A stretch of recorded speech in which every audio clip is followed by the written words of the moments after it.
그리고 이제 국회 인사청문회 거치지 않은 박순애 부총리, 네. 김승현 합참의장 임명을 했어요. 네, 어떻게 그렇죠. 보셨습니까?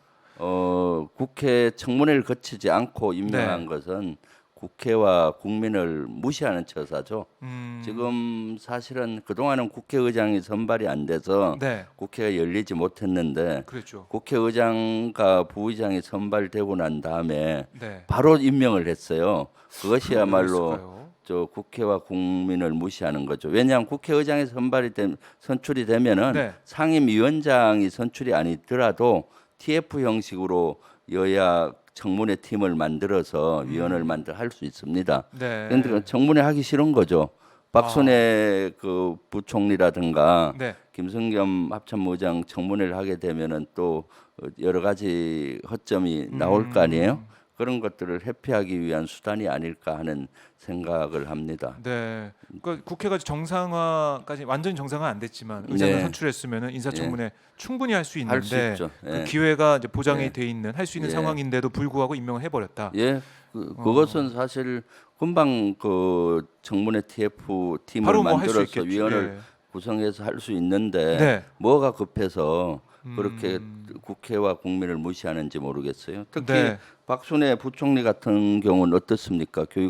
사회와 교육부총리잖아요. 네. 그 지금 문제되는 것이 만취 음주운전의 문제, 음. 또 교수 시절에 네. 갑질 논란 이런 아, 거잖아요. 예. 부총리 특히 교육 분야의 장관은 모범을 보여야 되는데 이런 분들이 어떻게 교육 분야를 책임질지 모르겠어요. 네. 그리고 교육 김성겸 분야. 네. 합참의장 같은 경우는 현재 합참의장이 그대로 근무를 하고 있었습니다. 원인철 합참의장이 어.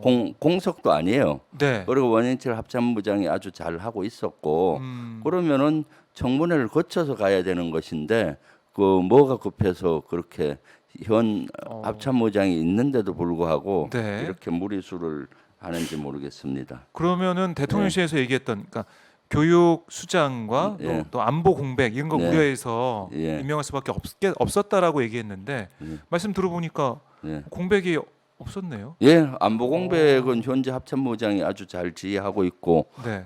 공백이 없었죠. 오히려 윤석열 정부가 예. 안보 공백을 많이 조장하는 거죠. 예를 들면은 지난번에도 얘기했지만 안지사 네. 그 옛날 기무사령부의 완스타급을 다 그 쫓아보내고 그 공석으로 놔뒀어요. 네. 대령을 대신하도록 이렇게 하고 그 정보기관 이런데 그런 것들이 안보 공백인 것이죠, 사실은. 아. 예, 그래서 합참의장은 청문회가 생기고 최초로 네. 그 청문회를 거치지 않은 합참의장입니다. 그럼 아무래도 힘이 없죠, 사실은. 그리고 그렇겠네요. 합참의장은 어떻습니까? 군령권에 군복 입은 서열 1위입니다. 네. 그렇기 때문에 충분한 검증을 통해서 앞으로 안보 분야를 잘 꾸려갈지 네. 군령권을 잘 행사할지를 국민의 시각으로 봐야 되는 것이죠. 예. 그런 부분들 아마 이건 언론에서 이렇게 세세하게 짚어주지 않아 가지고 몰랐는데 예. 합참의장이 있는데도 불구하고 네. 임명을 해서 어떻게 예. 보면은 국회 인사청문회 그 기회를 날려버린 셈이 됐다. 네, 그렇죠. 볼 수가 그리고 있겠네요. 또 송옥렬 공정거래위원장 후보를 아, 예, 예. 임명했잖아요. 임명했죠. 후보 임명을 했는데 사실은 동기.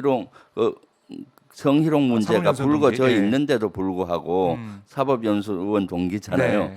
계속 비슷한 인사를 하고 있어요. 본인도 성희롱 사실이 있기 때문에 낙마할 수 있다라는 생각을 한다고 하더라고요. 어제 기자간담회에서 그 얘기까지 했어요. 그런 사람을 어떻게 임명을 합니까? 사법연수원 동기라서 임명을 하는 겁니까?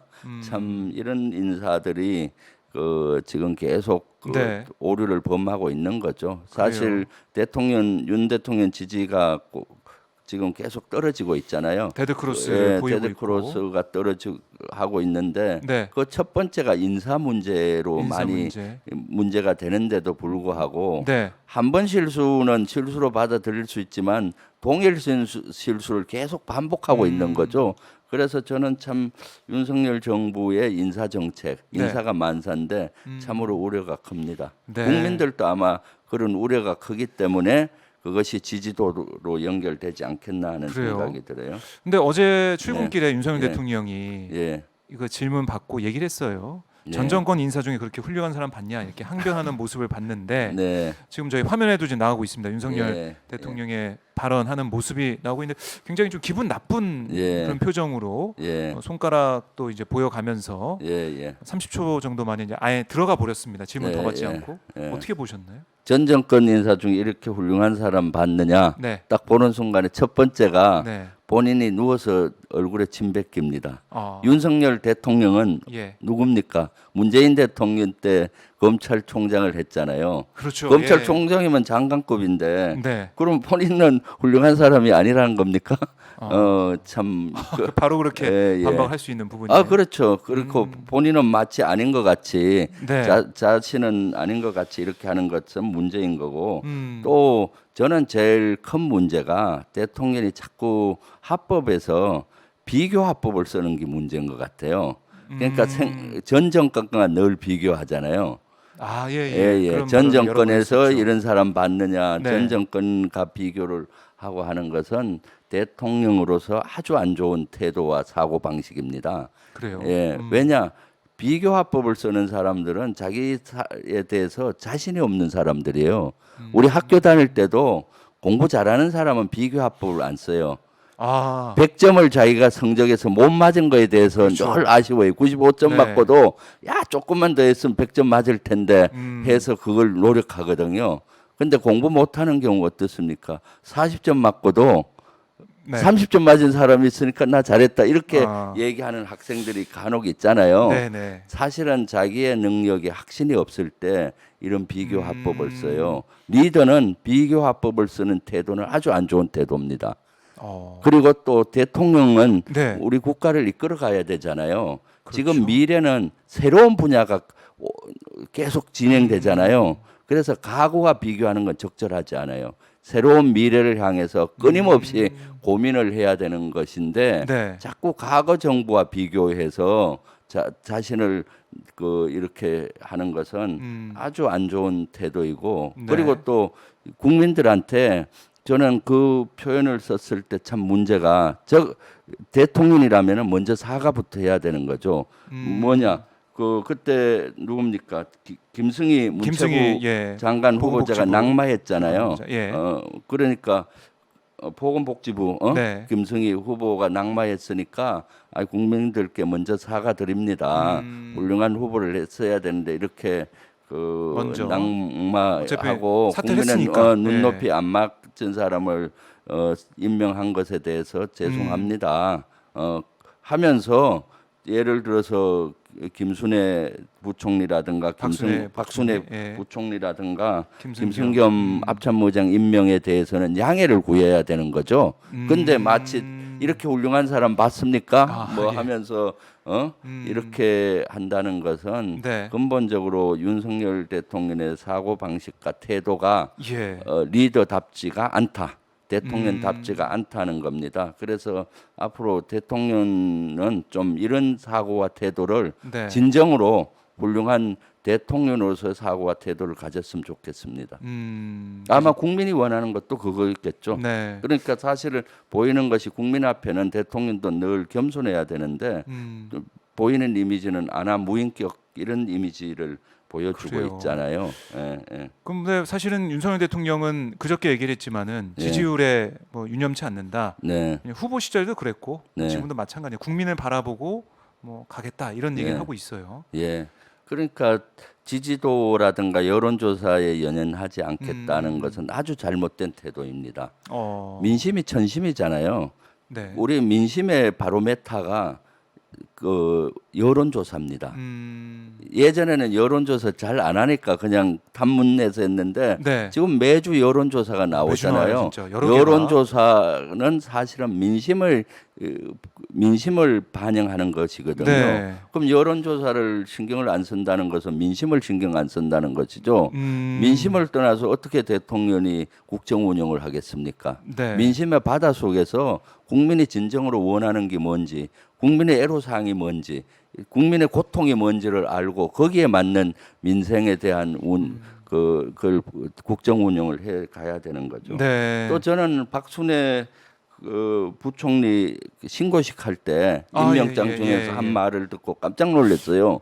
위로를 하더라고요. 그러니까 임명이 늦어져서 위로한다고 하면서도 뭐라 했습니까? 언론하고 야당이 공격 그 임명이 늦어져서 네. 야당과 언론의 공격을 받느라고 고생했다. 공격이란 단어를 썼어요.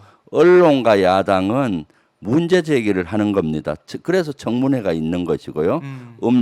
음주운전이라든가 갑질 논란이라든가 여러 가지 문제가 있으면은 문제를 제기해서 국민의 눈높이로 그것을 평가하는 거지 않습니까? 네. 그런데 그것을 공격으로 받아들였다는 거죠.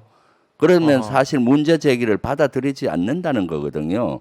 사실은 문제 제기하는 것은 민심입니다. 네. 그런 민심을 받아들이지 않는다는 단어고 또 야당은 고소하고 언론까지도 적대시하고 있는 거죠.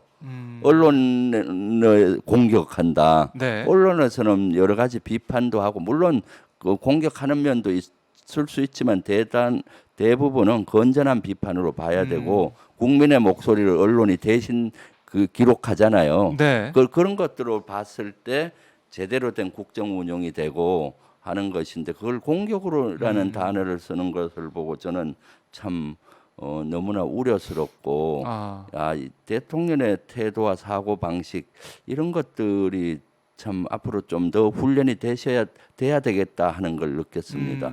예. 공격이라는 단어를 썼다는 것은 그 공격에 대해서 윤석열 대통령이 또 어떤 반격을 하겠다. 네. 뭐 언론과 야당을 향한 뭐 어떤 글쎄요, 뭐 방어만 할 수도 있겠지만 네, 그걸 그렇죠. 떠나서 예. 공격에 대한 어떤 행동이나 조치할 수도 있겠다. 이렇게도 읽게 될 수밖에 없더라고요. 예, 그렇죠. 그래서 윤석열 대통령은 그렇게 생각을 바꿔야 될 거예요.